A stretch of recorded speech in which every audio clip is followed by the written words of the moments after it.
So now let us, so as I've explained you in the last class that through the various XML files we're gonna configure our Hadoop. The various XML files which we have seen is the mapred-site.xml, hdfs-site.xml, core-site.xml, yarn-site.xml, and masters and slaves files as well.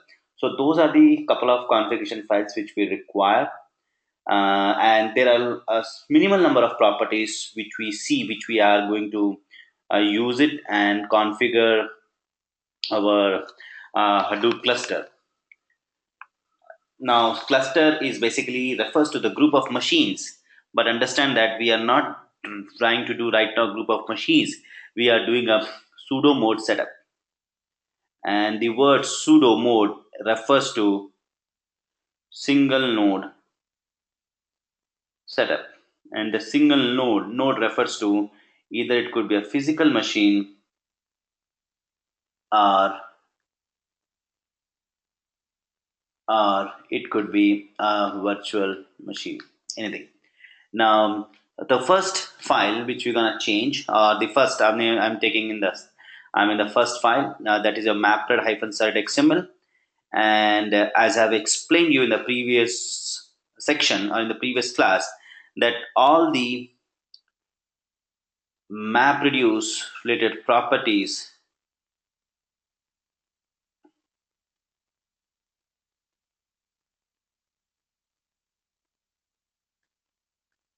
needs to be specified in this XML file.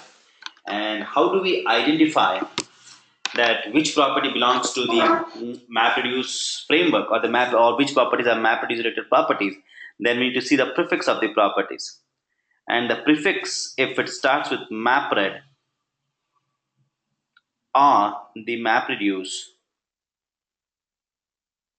then that means it's some MapReduce related property and it has to be specified in the XML files.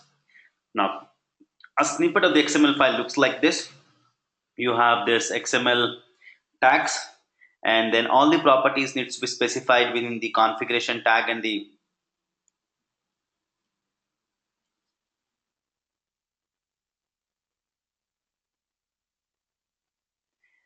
configuration tag. So this is your configuration tag, and it has to and each property starts with your property tag and the ends with a property tag. A property has a name and a property has a value.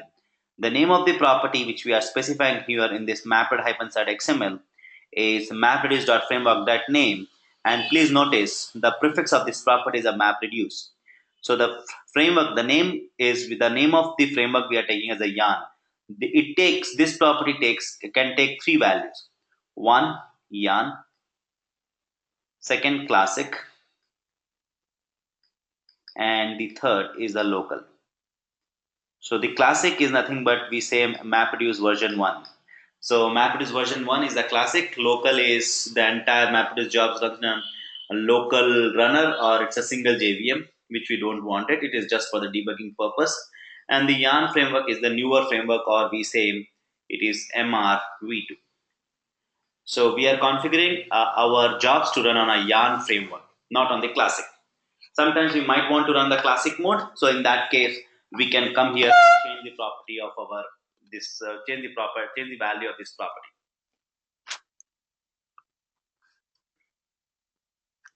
The second is your hdfs-site.xml, and as I've explained you in the previous, as I've already explained you, that all the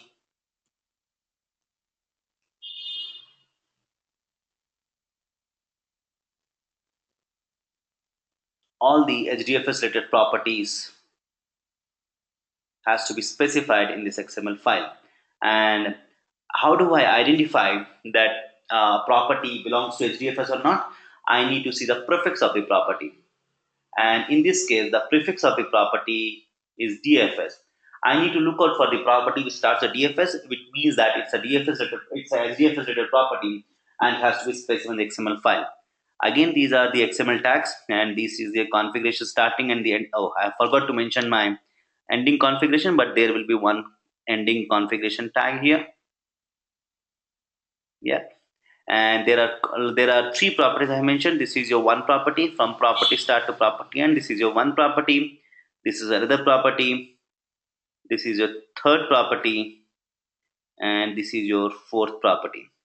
So here the dfs.replication, the value is 1. I'm going to explain you the properties in the next section, in the next module, that what are the importance of these properties. Right now, just I will give you an overview. It's this property specifies the number of replicas needs to be made. The number of replicas that has to be created. This is the block size. That's your basically refers to the chunk size. In the first module, you might be I told you that Hadoop achieves the scalability in terms of storage by breaking the data into smaller chunks and replicating it and distributing those replicas across several physical machines. At that time, I have not specified what is the chunk size into which a given file will be broken. So now we are defining the chunk size is 64 MB. The value of this is basically it's a 60, it is your the value of this is in bytes. It is 64 MB in bytes. So it is 64 into 1024 into 1024 bytes. The value of this is bytes. Okay. So the dfs.block.size it specifies the chunk size into which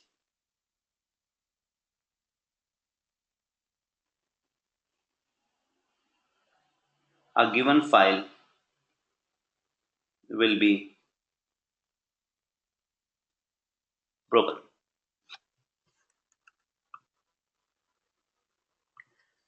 Right. And the number of replicas per block. I can say per block and understand that replicas are physically stored with what kind of machines? With the slave machines or the data machines. Replicas are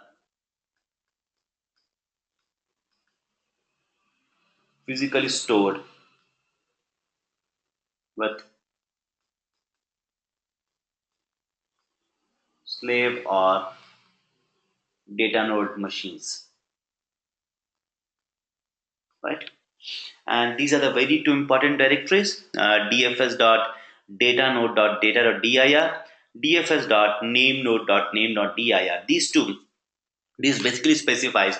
So I have told you just now that replicas are physically stored with the slave machines or the data machines. So physically stored, that means to say that where the blocks are physically stored. So under this location, and this is basically specifies this directory structure. So if you see the dfs.datanode.data.dir, so this is a directory. So this location is a directory where blocks or where replicas are stored. So we will see that once we'll do some file operations and want to find out where the replicas gets physically stored. So that time I will go to this particular location, and try to find my replica. So it's a directory where replicas are physically placed or stored.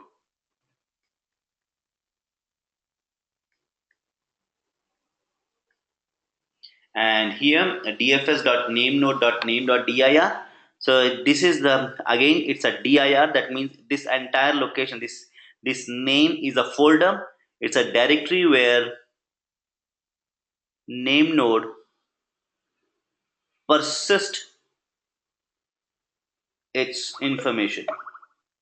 And to just give you an overview, there are two important files here. That's one is a fs image, which is a persistent state of the metadata, and the edits file. We'll talk more on this files later, but just for the sake of completion, that what it stores under this directory is nothing but your persistent state of the metadata, and the file name is fs image, and the edits file, it's your basically log file, or you can say any kind of, I mean, it's a kind of a registry file, or where whenever any operations is done, so those operations are basically logged onto this file. So we'll talk more on this.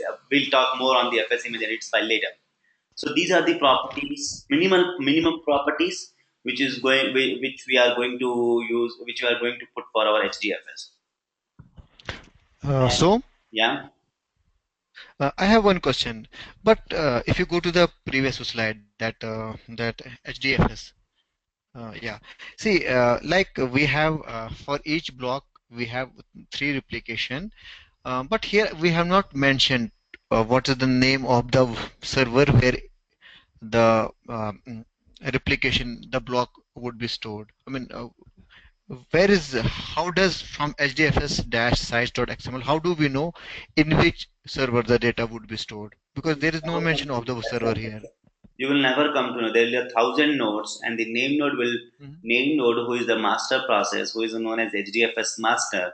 And as I've explained Mhm. to you, HDFS master is nothing but your single point of a contact, and as well single point of failure. Name node who is an HDFS master, that guy will determine where the blocks will be placed.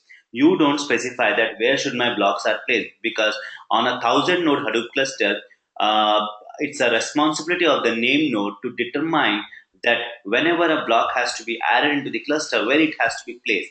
It will determine based on a lot of factors like availability of the data node, and it has to see that it should not have never it should never happen that all the blocks are going into only one data node. So it has to see all those factors to determine that where the blocks will be placed. It's not under any user control where they can say that my block should be placed in that particular machine. It depends entirely on the name node where to place the blocks.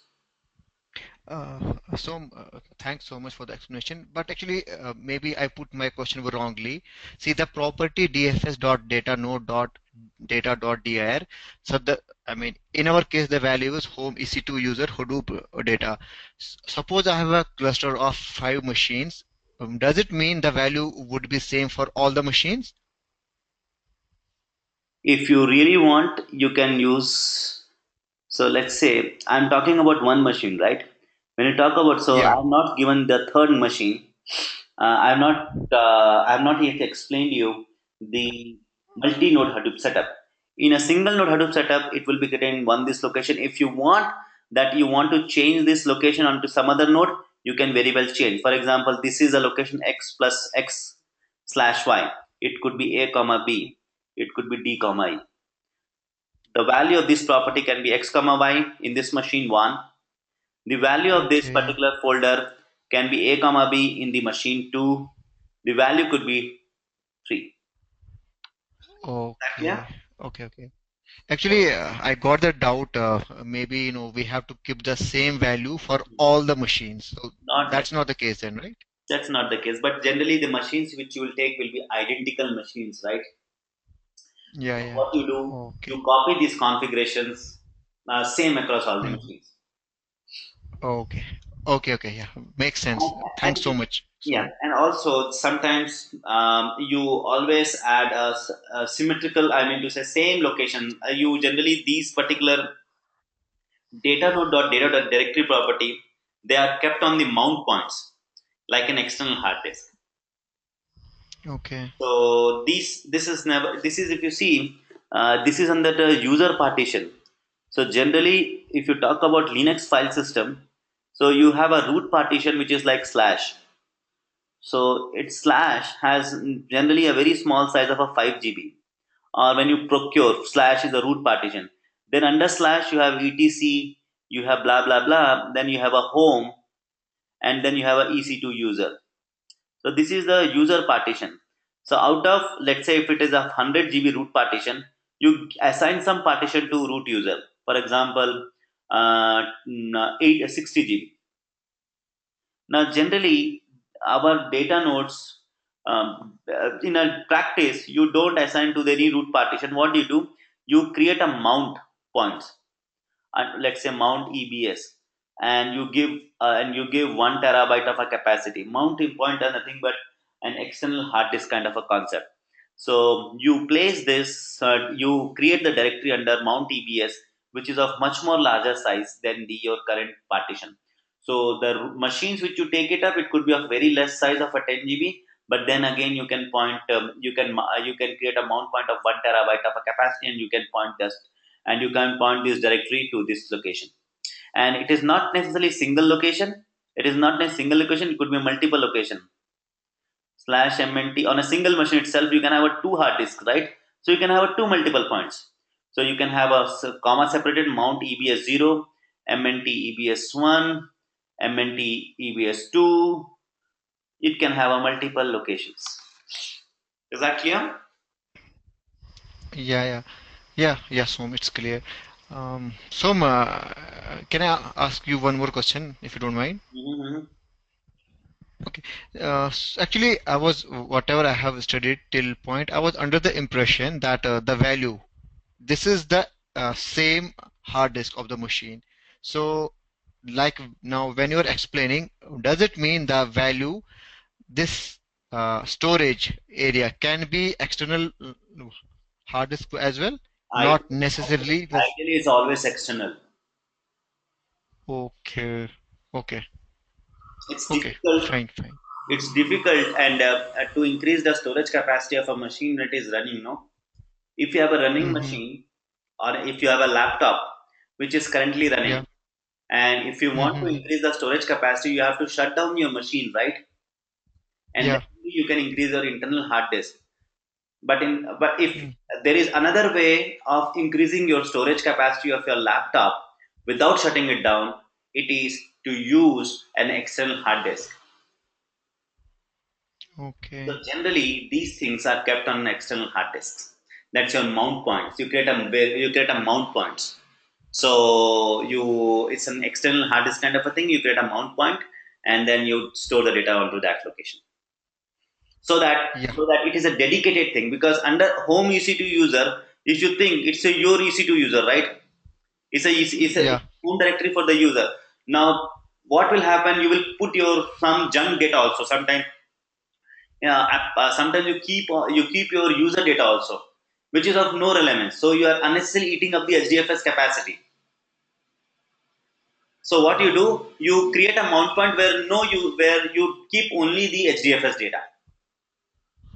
Yes. Yeah. So Yes, that's Som. yeah.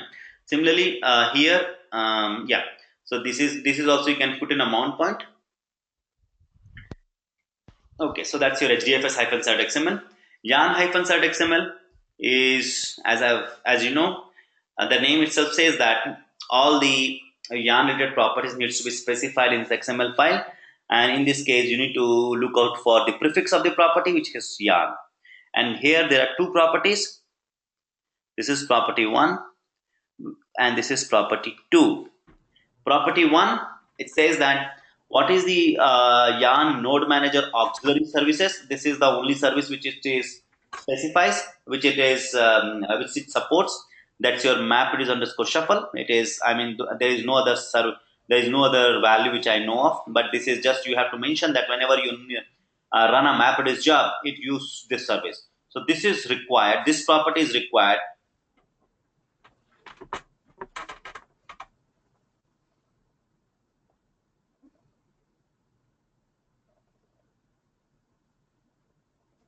when you want to run your map it is job on yarn framework.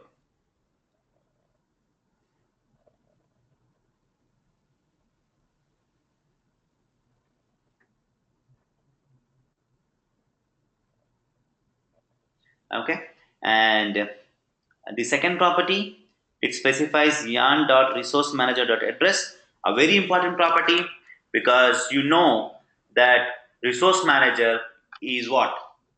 Resource manager is your yarn master process.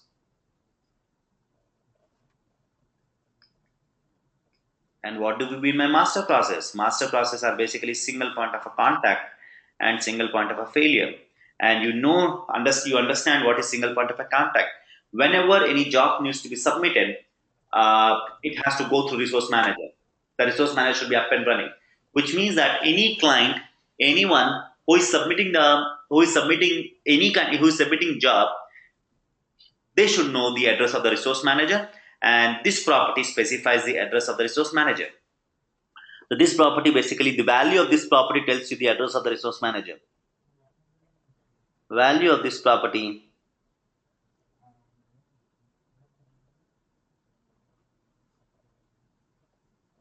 specify the address of resource manager. So what does this value says? The value says that this resource manager is running on a machine whose host name is localhost,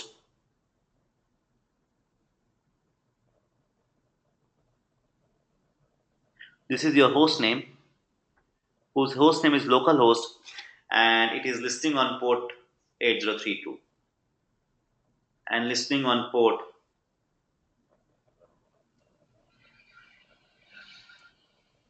Is that clear? Yes, sir. Yes, so And now coming back to our core site.xml, wherein it's a correlated wherein you have to specify all the correlated properties and how to identify whether a property is a correlated property or not. You need to see the prefix again, and in this, the property should not start with MapRed or MapReduce. The property should not start with DFS, and the property should not start with yarn. So when the property does not start with any of these threes, then it means it's a yarn-related property. It's a correlated property, and it has to be specified in this XML file. And here we have one property. The name of the property is fs.defaultfs, and the value of this property is this. So fs.defaultfs is basically it's your default file system. Now please understand this is basically specifies the address of the name node.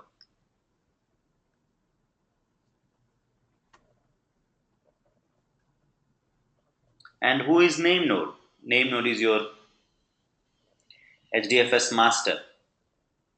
Again, single point of a contact and single point of a failure.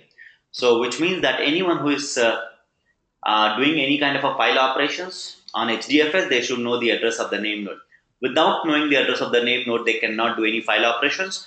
And here the value of the property specifies the address of the name node. And it says that the name node is running on a machine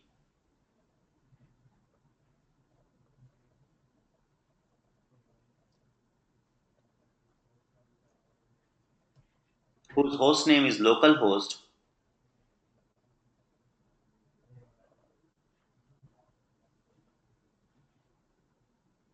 and it is and listening on port 54310.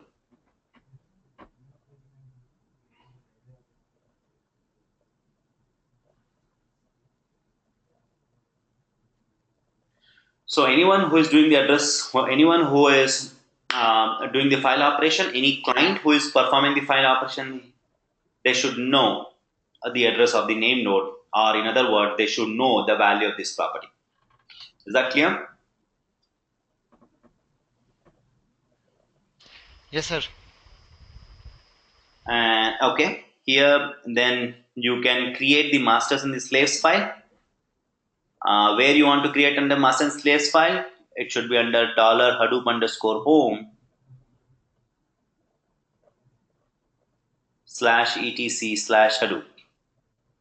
And since we have already created a configuration environment, I mean to say, we have already created the environment variable for our configuration directory, so we can say Hadoop underscore conf. So that's the location, and we can create our masters and slaves file. You can give the entry as a local host, and then we'll run our first command, uh, Hadoop name node minus format. After we do this, we'll run this command Hadoop name node minus format, and that will create the directory dfs dot name node dot name dot dir.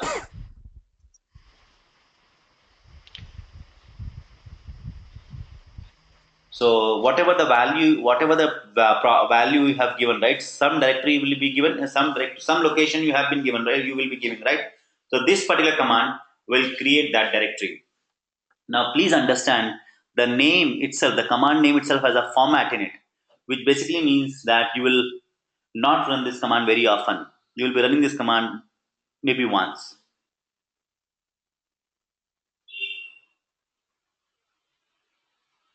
I'll say you will not be running this command very often.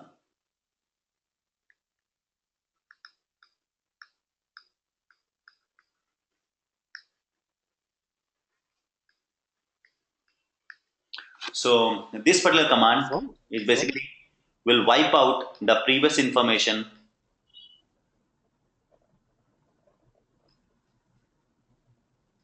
Sound Sajit here. Just a question. Can you hear me? And recreate new information.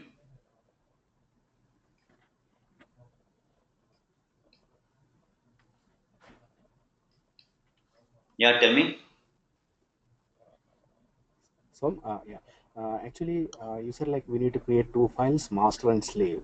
So after creating these files, do we need to change the permissions or the No, default you permissions would be fine? don't have to do anything.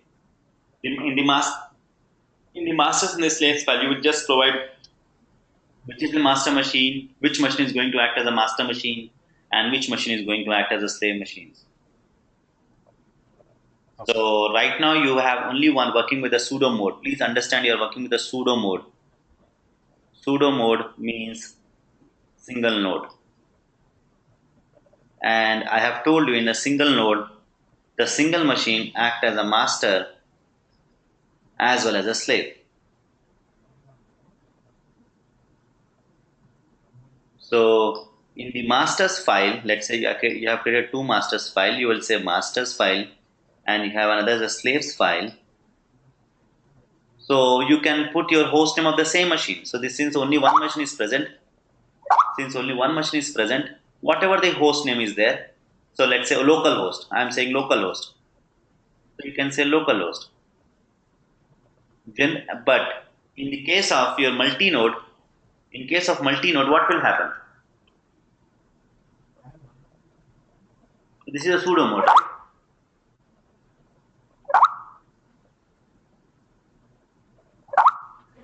Just 1 minute.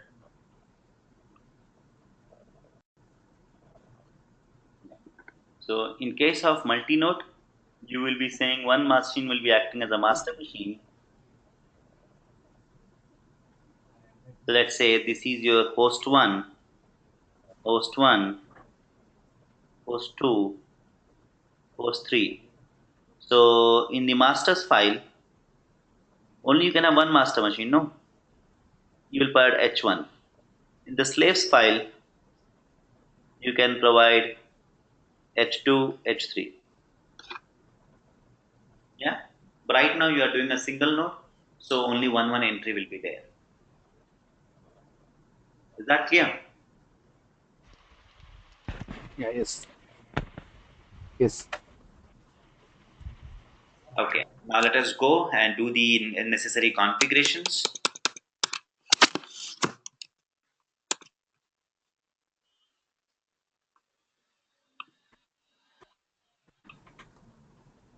That's my machine IP address, and I will.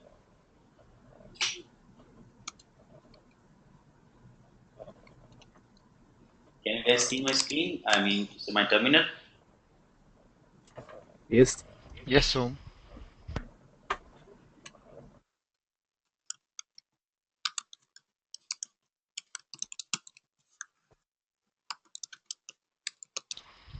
Som, this config file is specific to Mac, right? Yeah.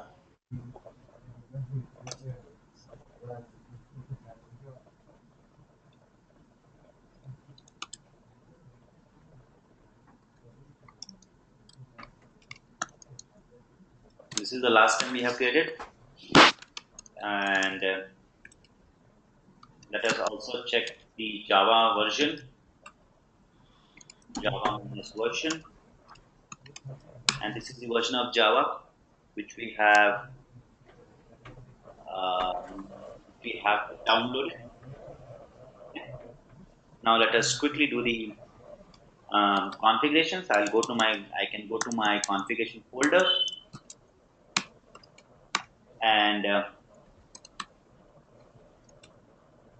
so first and foremost, let us I can go -site.xml, and I can provide the. So this is my configuration tag. I can provide my value of my property, but please note that I'm going to use my host name because localhost will not be accessible outside the AWS machine. But I cannot. But if I want to use the any kind of because localhost is internal to the machine, and if I want to access the name node resource manager outside my machine, then I have to use the host name. not the local host. I hope the point is clear to everyone, right? Is this point Yes, sir. clear? So this is my host name basically.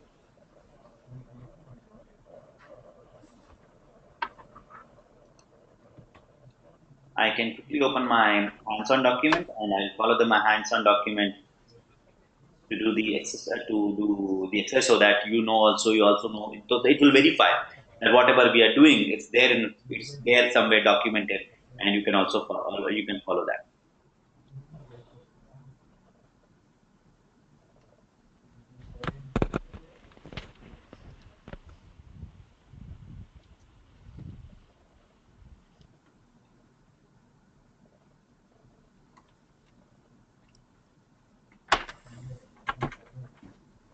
Okay, let me take up this first hdfs-site.xml. Okay, there's the configuration. So between configuration tag, or did I do something mistake? No, I have not done it. Yeah. So this is the value of this properties. I have not given the block size, but yes, you can always give the block size. The default value of the block size is 64 MB.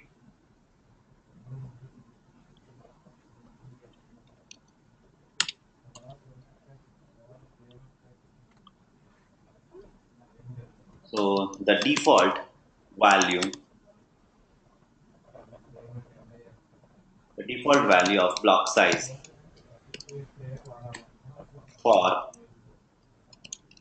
Apache Hadoop is 64 MB.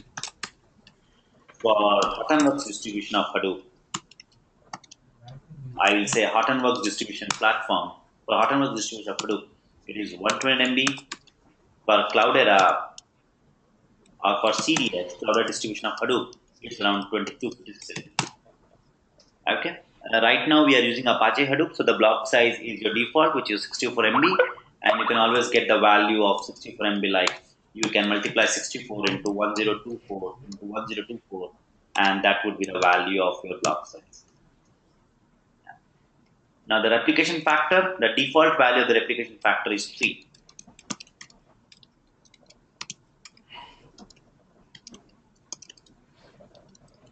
Is 3, and in sudo mode it is set as 1. It is set as 1. The reason is, what is the reason? Yeah, we have only one machine. Yes, even if so, the reason is since you have only one machine,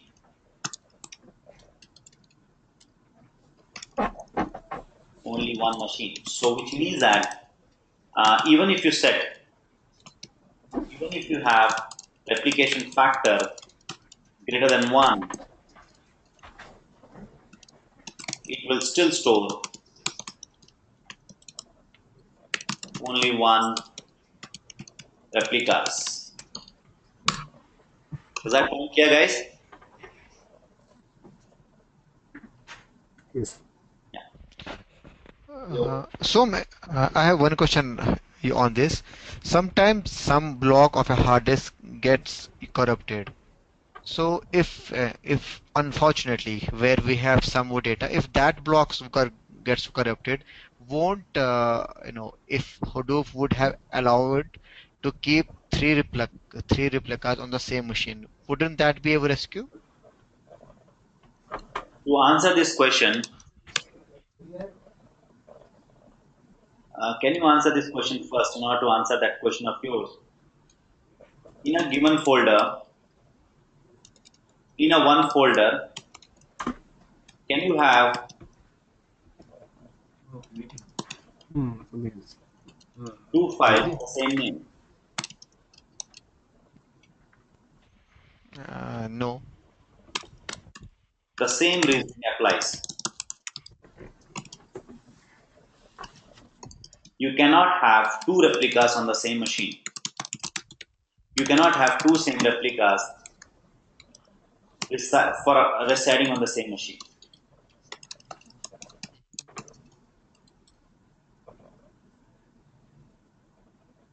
Okay.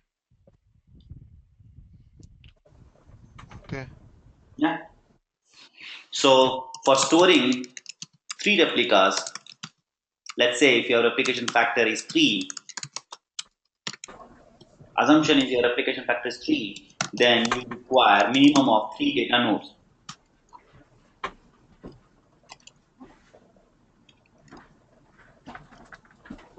3 data nodes, or we can say 3 slave machines. Yeah. Because why I'm saying slave machines or data node, because the replicas are physically stored with the slave machines, not with the master machines.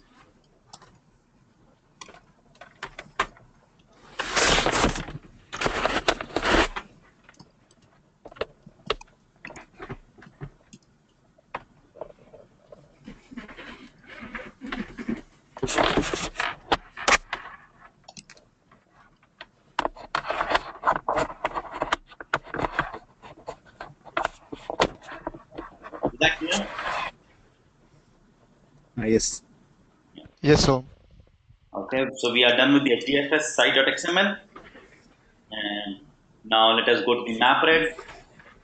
So in the mapred, I will open my mapred.xml, and here you don't have a mapred file, you have template. See this here, you don't have that file.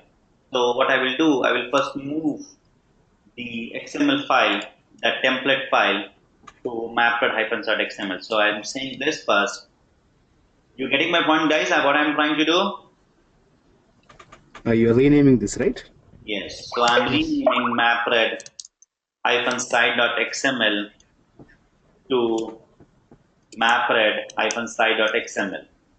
I'm renaming this, and then I am opening this file, and here I am pasting the property.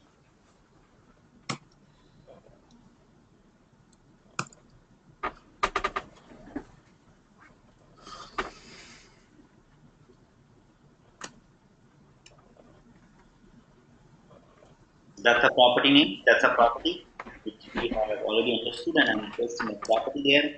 Then I'm going to the next. That's your yarn. The same property which we have understood. Vi yarn-site.xml, and so here I am using $hostname, so which will be automatically replaced with the host name. Okay. You want to see that, so you can always say echo $hostname. So that should be the host name of my machine.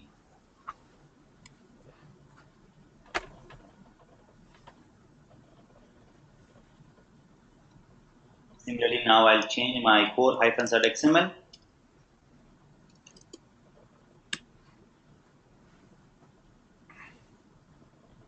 I will give this property as the property specify the address of the name node, fs.defaultfs hdfs:// dollar host name. It will be replaced by the host name of your machine.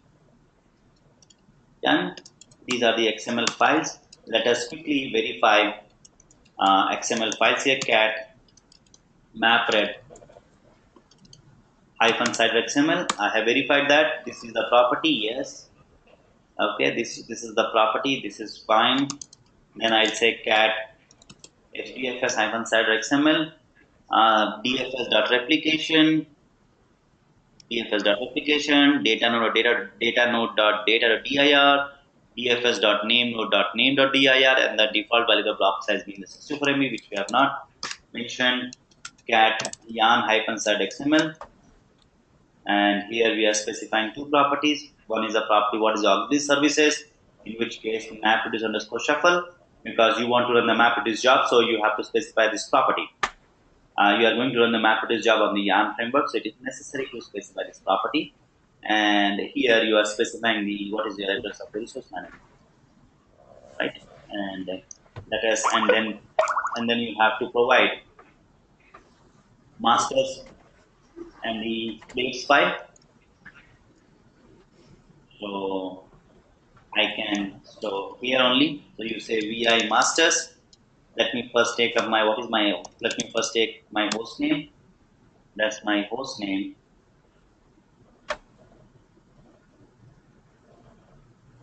And now I say vi masters. I provide in one line what is my host name. And now I'll say vi slaves. And since this machine is no more localhost, guys, because we are localhost is internal machine, so I'm deleting this and I'm providing the host name of my machine. Is that clear, guys, till now? Yes. Yeah. Now finally we are going to run this command, Hadoop name node minus format, which, so what is that location? Let us go to our cat hdfs-site.xml. This is the location. Please note this. DFS home EC2 user Hadoop name, right?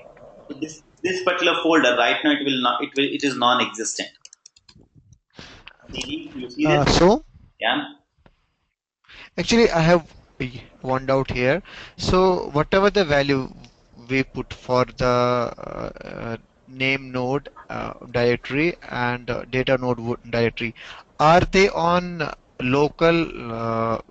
Are they on the local directories, local file system, or they are part of HDFS? Because actually HDFS is I'm on doing, top of. if you please observe that I have not yet introduced the concept of HDFS, what is HDFS and all, which means that Okay, okay, I am doing every operation or everything on my local file system or on a native file system. Just to give an okay. explanation, HDFS is a virtual file system, does not exist anything on the virtual file system. So when any operation has to run a virtual file system, we generally use Hadoop FS command or HDFS GFS command. When you do a normal CD, normal thing, that means you are doing the operations on the um, on your local file system, right? Okay, okay, yeah. Now please Thanks so much, Som. yeah. Now see here, CD Hadoop, when I'm doing it, it says that no such file or directory. You don't have to create this directory, guys. When you run this command, Hadoop name node minus format, then it will create that then it will create that directory. Whenever you're running this command, please make sure that you look out for this particular line. Storage directory, whatever storage directory is been successfully formatted. So this is what you have given. So whatever you have given the storage directory, it has been successfully formatted. So that particular message you should see. And once you see this, that means everything has went fine. And now you see I'll do a cd, the same command, which throws me an exception. Now it has created this directory. Is that clear? So basically that particular command will create the directory for you. You don't have to create those directories manually. That's my whole point. Mhm. Yeah. Yeah. And now you run the command Some, start. Yeah. some, some just a question like, is it only creating a directory or is it doing any sort of formatting? You do an ls command, you will find it out what is that. It creates that version file, it creates an fs image, and then it has not created your edits file, but you can see that it's a version file. It creates a cluster id. Very sorry. Okay, okay, So when you okay, see that, let me bring out clearly. It creates a id card for your cluster, which is your namespace id, and a cluster id, okay, which is unique to a okay. cluster. So whenever you format it next time, the namespace id will Yep. be changed. Okay, okay. So do we need to do this for the data node as well? No, you don't have to do it for data node. That's why the name itself has a Hadoop name node minus format, which means that you are Okay, formatting the name node. Data node will not be done like this. The directories will be created automatically for the data node. okay. Thank you. Yeah. Good to hear. Now Thanks. Sir. let us start our cluster. When I say start, icon all .sh, and now are you sure? Yes. First time it will ask me.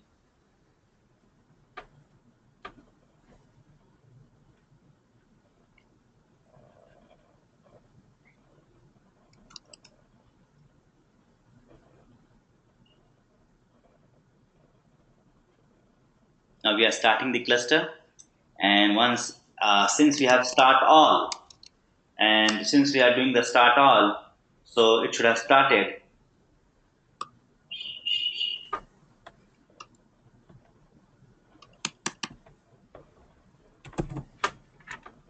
So since we have run the command start all .sh, which means it will start HDFS and map reduce both. Sorry, yarn.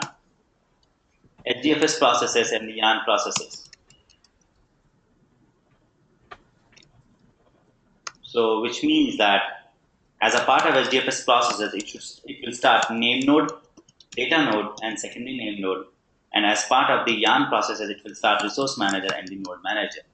I can run the command JPS to, okay, for some reasons, my node manager has only started. So I believe something has gone wrong. So let me debug that, and this is how I debug. So don't worry, I'm debugging right now. Something has gone wrong with my name node. And it says it does not contain a valid host port authority $host name. Can you see that here, guys? It Yes. has not started, which means that it has not yet replaced the $host name, right? So let me go back and let me change my the appropriate value. Let me take out my host name. Okay, that's my host name, right? vi $hadoop_conf core-site.xml, and this guy was not able to replace, so it's okay, not a problem. What I will do is replace with my host name. So don't forget, it's a hdfs:// and your host name. Yep. Similarly, I will change it for yarn. Also have given, right? So yarn-site.xml, and here also I have given the host name, and that's why my resource manager also failed to start up. I hope you got it right. How did I debug that? Don't worry, I will tell you debugging strategies later. But this is how, now this, because it was not able to expand the value of that variable, so because of which it has thrown that error, which I've just shown you, that does not contain a valid host port authority. It tells me exactly what is the problem. Now when I say, S- So, just a question. What was the command you just executed for debugging? Okay, Hadoop name node. yeah, so it will start the name node process, and this time it has started perfectly fine. That's okay. Now what I will do is to stop my all the processes. Let me stop all the processes and let me restart it again. That is stopping all the processes. And once I do a JPS, which is basically listing all the Java processes. So what I'm going to run the command is JPS, which is listing, which will list, which is a Java utility which comes with JDK. What is UPS? JPS. It's a Java utility command. Utility command that comes with JDK, and it will list all the Java processes running on the machine. Correct. And right now, if I do a JPS, so it will test the JPS because JPS itself is a Java process, so that's fine. There is no Java processor running. I'll say start -all.sh, and that will start all the processes. So I think this time it will start all the 5 processes.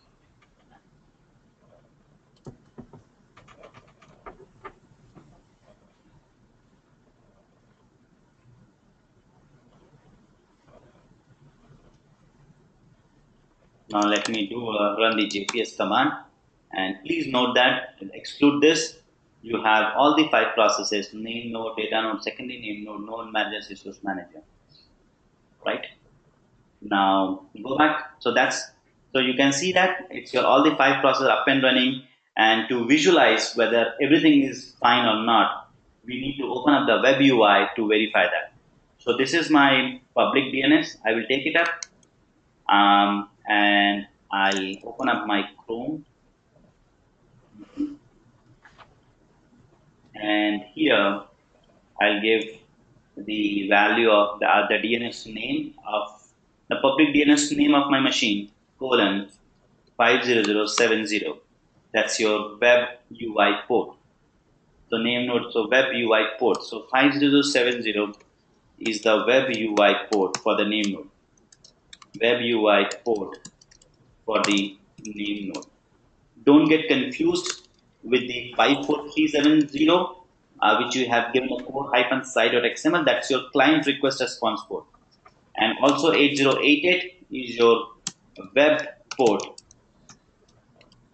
web UI port for resource management. So if you see this port, if you once I have clicked on this, and if page appears, guys, can you please mute yourself? So if you see this page by giving 5070 port by your DNS name, if you put that URL, if you put that URL, your DNS name colon port number 5070, you should see this port, which means that the name node is working fine, because the entire dashboard is coming from the name node's metadata. Okay, you can see security is off, safe mode is off. We will discuss what is safe mode. What I want you to see right now is this, your live nodes. That basically shows how many data nodes are live. So you should see one, since we are doing a one node Hadoop setup. Okay, so which means that your one data node is up and running. Similarly, I would like to see my resource manager web UI to verify it is working up and running, to verify it is fine. So again, I will put my public DNS name, and this time I will give a port of 8088. That should bring up my resource manager UI. And please again see, this is how it looks like. To see whether how many nodes I have, I can click on the nodes on my left hand side, and you should see there is one node, which means that that is also working fine. You are working with that's complete. This, so you have one node manager, one resource manager, and everything is fine. I mean to say, you have seen your resource manager UI, you have seen your name node UI, and you also ran the command JPS to view all the file processes. So that basically completes your one node Hadoop cluster setup.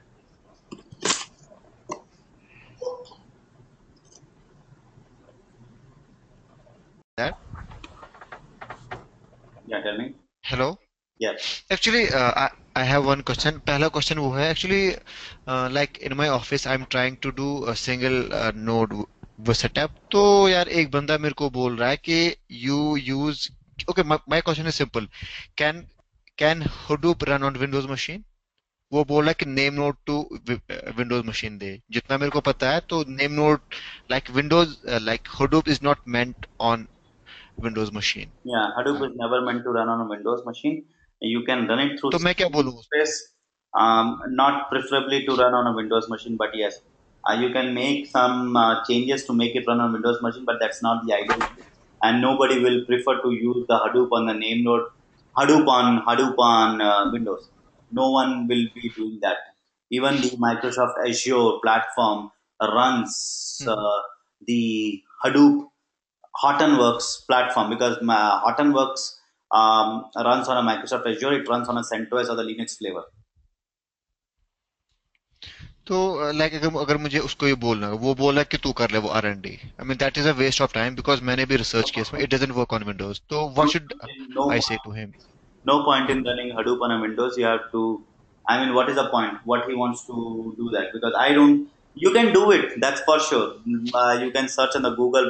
Many people have done that for the sake of completion of activity. That you can do it.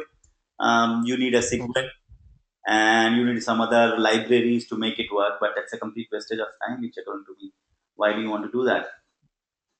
In case if you are, या in case if the company is asking for that, you might have to do it, but in case it is just a POC, and if it's just doing for the sake of his knowledge, that's good.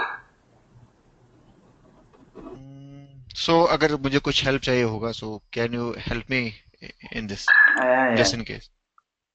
yeah. It's about the A AWS. जैसे आपने बताया internal IP address और external वो IP address, तो जब मुझे I mean जब हम मास्टर स्लेव या कॉन्फ़िगरेशन फाइल में करते हैं तब हम इंटरनल आईपी एड्रेस को डालते हैं क्या उन The कॉन्फ़िगरेशन internet फाइल्स में, और external IPS, IP address? okay. In AWS, वहां पे मुझे just डाउट आ गया। हाँ, आप एडब्ल्यूएस में कर रहे हो ना, तो वहां पे आपने बताया दो है one उसमें second, you will एक। understand that. You will understand. Don't worry.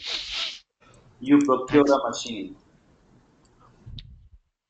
Whenever you procure a machine, you have a static IP address. You get assigned. You get one static IP address which never changes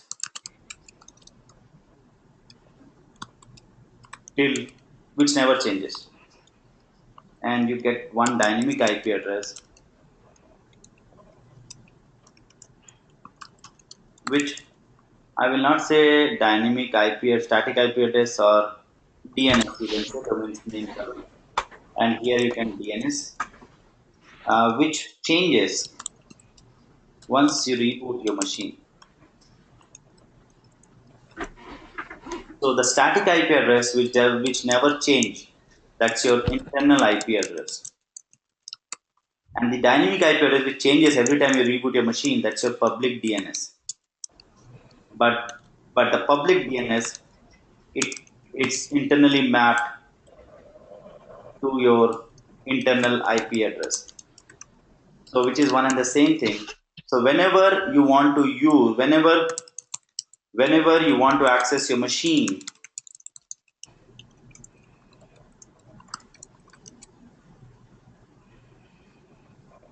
external to the AWS, use public DNS. And whenever you are doing any configuration, doing anything inside the machine, use internal IP address because it never changes. So that's why if you have observed, when I was doing the configuration, when I was doing the configuration, I was using the internal IP address.